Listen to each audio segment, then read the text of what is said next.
का first chapter start किया था, Indian economy on the eve of independence. कि जब हमने इंडिपेंडेंस गेन की थी तो उस वक्त हमारी जो इंडियन इकोनॉमी थी उसकी क्या हालत थे।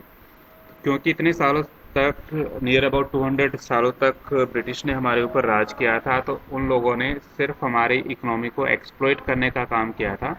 उसमें किसी भी तरह का इम्प्रूवमेंट का काम नहीं किया था। ठीक है। तो एक्सप्लॉइटेशन, आप हमारे पास किस किस तरीके से एक्सप्लॉइटेशन किया गया था वो हम इसके अंदर। Good morning, sir. Morning. Good morning, sir. Morning Ishita. तो एक्सप्लॉइटेशन हमारे पास जितने भी सेक्टर्स हमारे पास थे उन सभी सेक्टर्स का एक्सप्लॉइटेशन हमारे पास किया गया था। तो सबसे पहले हमारे पास था कि एक्सप्लॉइटेशन जो हुआ हमारा एग्रीकल्चर सेक्टर का हुआ। तो एग्रीकल्चर सेक्टर का एक्सप्लॉइटेशन किस तरीके से किया गया कि एग्रीकल्चर के अंदर अब जो टैक्स सिस्टम सेट किया गया ब्रिटिश के थ्रू, उस टैक्स सिस्टम के अंदर क्या होता था कि ब्रिटिश को सिर्फ एक पर्टिकुलर अमाउंट ऑफ टैक्स जो था वो कलेक्ट करना होता था, और बाकी जो भी प्रोडक्शन होती थी वो प्रोडक्शन किसान या जमींदार अपने बेच सकते थे। तो टैक्स कलेक्शन के लिए क्या किया गया, ब्रिटिश ने जमींदार सिस्टम स्टार्ट किया, जमींदारी सिस्टम को स्टार्ट किया गया। जमींदारी सिस्टम के अंदर क्या होता था कि कुछ लोगों को एज ए जमींदार सेट कर दिया गया, उनको लैंड लॉर्ड बना दिया गया जमीनों का। अब उनका काम क्या होता था, एक फिक्स अमाउंट ऑफ रुपीज जो था वो ब्रिटिश लोगों को देना होता था पर हेक्टेयर। अब जमींदार लोग क्या करते थे, उस जमीन को आगे फर्दर रेंट आउट कर देते थे टीलर्स को। टीलर्स क्या करते थे, उस जमीन के ऊपर अपना खेती बाड़ी करते थे और उसके बदले उनको वेजेस दे दी जाती थी या उसका कुछ पर्टिकुलर हिस्सा दे दिया जाता था। अब जमींदार लोग, सिर्फ उनको मतलब था कि उनके पास उनका किराया आता रहे, उनको उस जमीन की उपजाऊ क्षमता बढ़ाने के लिए कुछ करने का टाइम ही नहीं था, ना ही वो करना चाहते थे। क्योंकि उनको तो एक फिक्स अमाउंट ऑफ रुपीज जो था वो मिलता था, चाहे उसके ऊपर फसल आपके पास कितनी भी हो, चाहे वो फसल आपके पास 500 किलो, 1000 किलो, 1500 किलो, उस चीज़ से उनको कोई मतलब नहीं होता था। तो वो कभी भी उस जमीन को क्षमता बढ़ाने के लिए कुछ काम नहीं करते थे, मतलब डेवलपमेंट, लैंड डेवलपमेंट के ऊपर किसी तरह कोई काम नहीं होता था। तो जमींदारी सिस्टम से हुआ क्या कि जितने भी हमारे पास लोग थे, जो जमींदार थे, बड़े बड़े जमींदार थे, वो लोग सिर्फ एक पर्टिकुलर वेज ब्रिटिश को दे देते थे, बाकी वो टीलर्स को अपॉइंट कर देते थे। टीलर्स जमीन के ऊपर खेती करते थे और उससे वो लोग पैसा कमा लेते थे। तो जमींदार लोग क्या करते थे, वो अपनी इनकम जो थी, जितनी भी इनकम होती थी, उसको अपनी लग्जरी ऑफ लाइफ के ऊपर स्पेंड करते थे। किसी तरह की कोई इन्वेस्टमेंट नहीं की जाती थी for the development of agriculture. ये आपके पास एक रीज़न रहा जिसकी वजह से जो सॉइल थी वो सॉइल धीरे धीरे करके ख़राब होती चली गई। सेकंड चीज़ हमारे पास आई कि एक्सप्लोइटेशन ऑफ इंडस्ट्रियल सेक्टर। जितना भी इंडस्ट्री सेक्टर था इंडिया का, वो सारा का सारा ख़राब कर दिया गया। इंडिया के अंदर हैंडीक्राफ्ट जो था वो सबसे ज़्यादा चलता था और हैंडीक्राफ्ट की डिमांड बहुत ज़्यादा थी आउटसाइड इंडिया।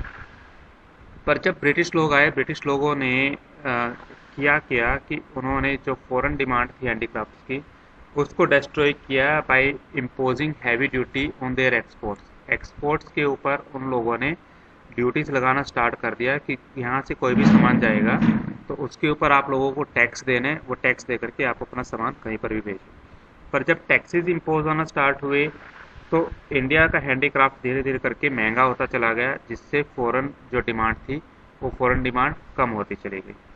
सेकंड चीज़ उन्होंने क्या किया है कि जो भी ब्रिटिश गुड्स थे, जो भी ब्रिटिश फिनिश्ड गुड्स थे, उन फिनिश्ड गुड्स को ड्यूटी फ्री कर दिया गया। जब इंपोर्ट ड्यूटी फ्री हो गया तो ब्रिटिश गुड्स जो थे वो सस्ते आने लग गए इंडियन मार्केट के अंदर भी।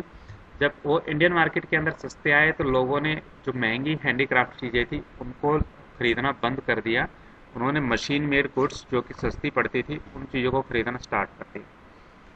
तीसरा जो एक्सप्लोइटेशन था वो उन्होंने किया इंटरनेशनल ट्रेड का।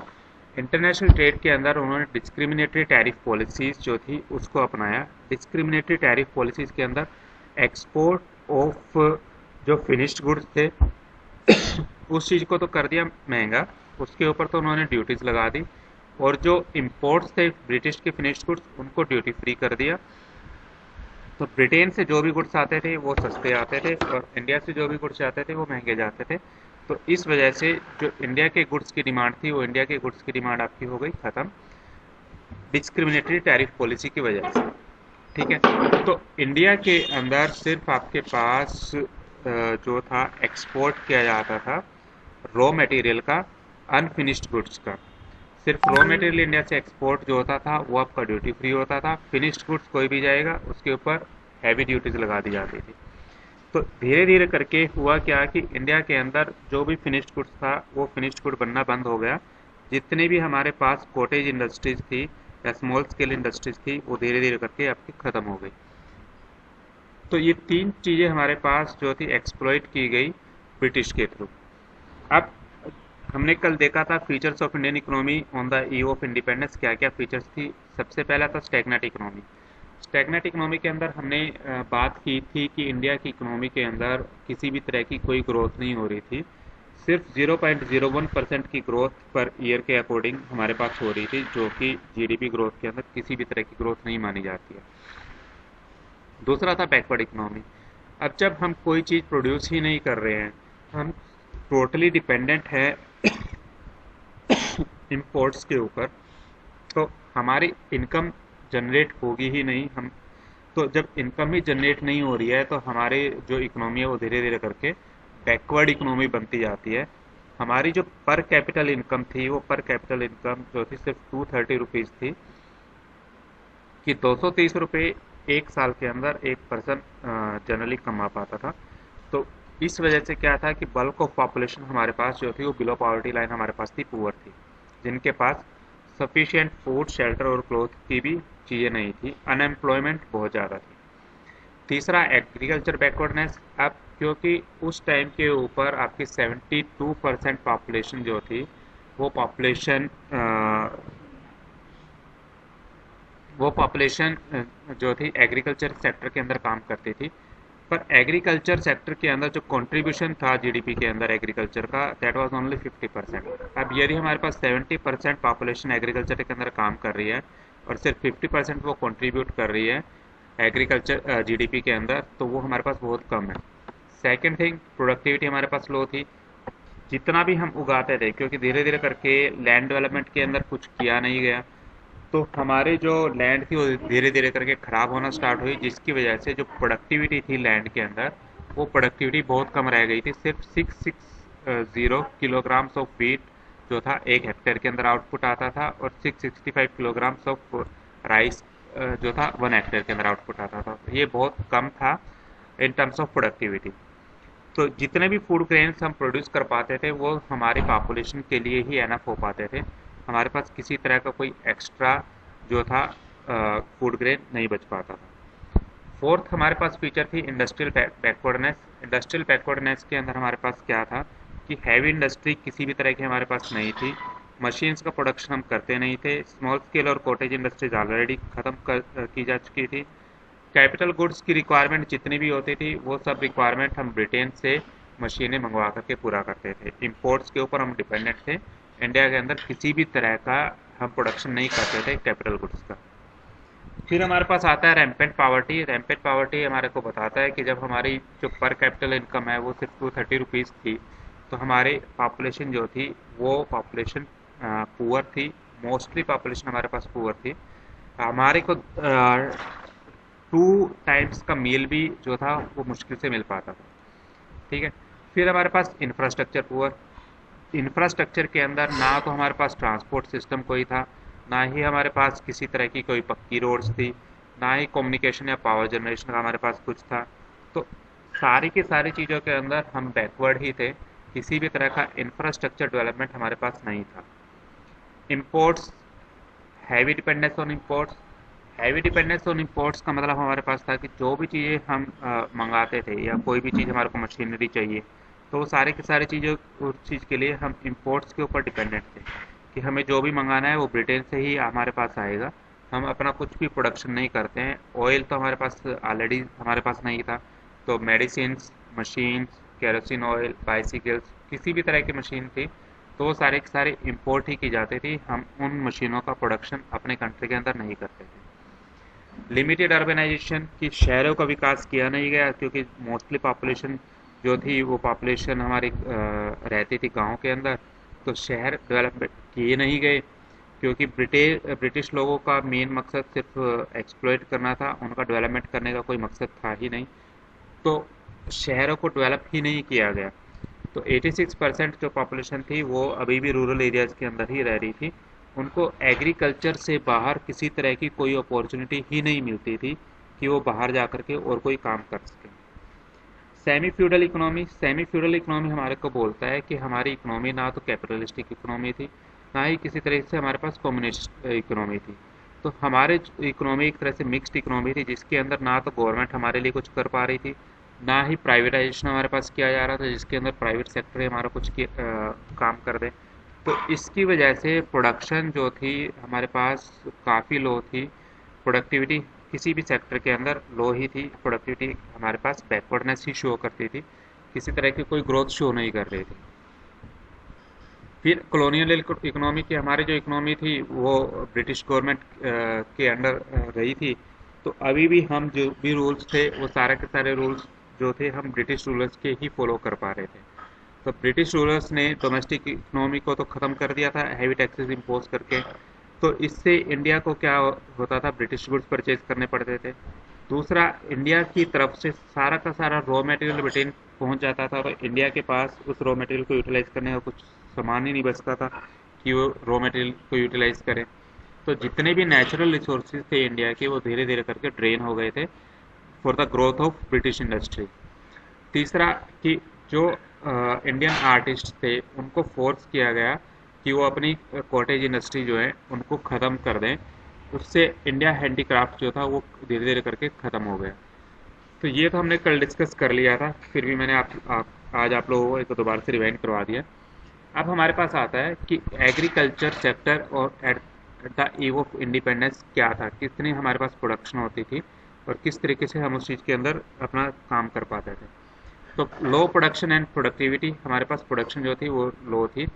इसके लिए आपके पास एक टेबल दी गई है, किस तरीके से आप समझ सकते हो कि आपके पास 1 हेक्टेयर के अंदर 1947 के अंदर सिर्फ 660 kg का प्रोडक्शन होता था और राइस का 665 के अंदर होता था, जो कि आज की डेट में हमारे पास 3408 है और राइस का प्रोडक्शन 2665 है। 1947 के अंदर टोटल प्रोडक्शन आप वीट का देखते हो तो 64 लाख टन का प्रोडक्शन हमारे पास होता था, जो कि आज 991 लाख टन का प्रोडक्शन हमारे पास होता है। सेम चीज़ हम देखेंगे राइस के केस के अंदर, तो उस टाइम पे 220 लाख टन का प्रोडक्शन हमारे पास होता था, जो कि आज 1156 का प्रोडक्शन हमारा होता है इन टर्म्स ऑफ राइस। ठीक है, तो आपकी जो फिगर्स हैं ये फिगर्स आपको बता देते हैं कि कितना कम हम प्रोडक्शन कर पाते थे इन 1947 जो प्रोडक्शन आज हमारे पास है उसके कंपैरिजन के अंदर। ज़मीन हमारे पास वही है, ज़मीन तो हमारे पास बड़ी नहीं है। जो कल्टीवेशन की ज़मीन थी वो कम चाहे हो गई हो पर बड़ी नहीं है, पर फिर भी जो हमारा प्रोडक्शन है वो प्रोडक्शन हमारा काफ़ी ज़्यादा इंक्रीज़ हुआ है इन दिस लास्ट 50 ईयर्स। ठीक है, सेकेंड चीज़ हमारे पास जो एग्रीकल्चर के ऊपर प्रोडक्टिविटी को इफ़ेक्ट करती थी वो था हाई डिग्री ऑफ अनसर्टेनिटी, क्योंकि एग्रीकल्चर सेक्टर जो था वो सारा का सारा डिपेंडेंट होता था रेनफॉल के ऊपर। यदि रेन नहीं हुई तो हमारे जो एग्रीकल्चर प्रोडक्शन था वो बिल्कुल ही ख़त्म हो जाता था। तो सारा का सारा एग्रीकल्चर डिपेंडेंट था upon the rainfall. Good rainfall होती थी तो इसका मतलब अच्छा आउटपुट आ जाएगा, पुअर रेनफॉल का मतलब पुअर आउटपुट हमारे पास आएगा। किसी भी तरह का कोई एफर्ट नहीं किया गया था ब्रिटिश गवर्नमेंट के थ्रू ताकि कोई परमानेंट मीन्स ऑफ इरिगेशन जो है उसको सेटअप कर दिया जाए। तो ना तो किसी तरह के कोई कुएं बनाए गए थे, ना ही कैनाल्स नदियाँ बनाई गई थी, कुछ भी नहीं बनाया गया था। तो अनसर्टेनिटी एग्रीकल्चर सेक्टर के ऊपर हमेशा बनी रहती थी। तीसरा, dominance of subsistence farming. Subsistence farming हमें क्या बताता था कि जो भी किसान थे वो किसान सिर्फ अपनी ज़रूरत के लिए ही अनाज उगाते थे, वो उसको मार्केटिंग करने के लिए अनाज नहीं उगाते थे।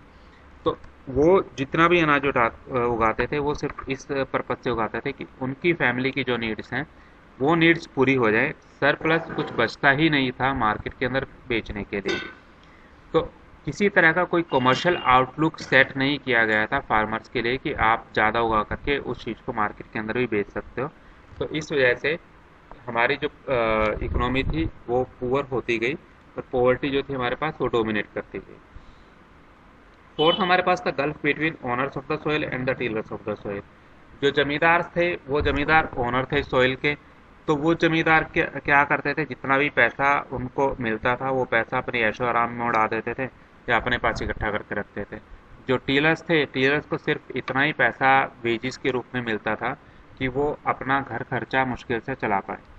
तो इस वजह से हुआ क्या कि जो अमीर लोग थे वो अमीर होते गए, जो गरीब थे वो गरीब होते गए।